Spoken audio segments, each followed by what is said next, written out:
Hello viewers, 18তম শিক্ষক নিবন্ধন লিখিত পরীক্ষা সংক্রান্ত একটি আপডেট ভিডিওতে আপনাকে স্বাগতম। তো ভিউয়ার্স, একেবারে আপডেট একটি নিউজ নিয়ে আপনাদের সাথে কথা বলতেছি। 18তম নিবন্ধন লিখিত পরীক্ষার ভেন্যু পরিবর্তন, প্রবেশপত্র ডাউনলোডের নির্দেশ। 18তম শিক্ষক নিবন্ধনের লিখিত পরীক্ষার চট্টগ্রাম কেন্দ্রের একটি ভেন্যু পরিবর্তন করা হয়েছে। এজন্য সংশ্লিষ্ট পরীক্ষার্থীদের নতুন করে প্রবেশপত্র ডাউনলোড করতে বলা হয়েছে। বৃহস্পতিবার 4 জুলাই বেসরকারি শিক্ষক নিবন্ধন প্রত্যয়ন কর্তৃপক্ষের এনটিআরসি-এ পরিচালক পরীক্ষা মূল্যায়ন ও প্রত্যয়ন আব্দুর রহমান স্বাক্ষরিত এক বিজ্ঞপ্তিতে এ তথ্য জানানো হয়েছে।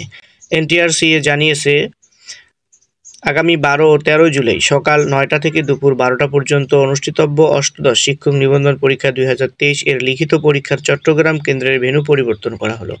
Chittagong municipal model school and college কেন্দ্রের পরীক্ষা গভ মুসলিম হাই স্কুলে অনুষ্ঠিত হবে। পরিবর্তিত ভেন্যুর রোল নম্বরধারী প্রার্থীদের প্রবেশপত্র ফের ডাউনলোড করার জন্য বলা হলো। এই পরিবর্তনের ফলে সংশ্লিষ্ট প্রার্থীদের মোবাইলে SMS পাঠানো হয়েছে।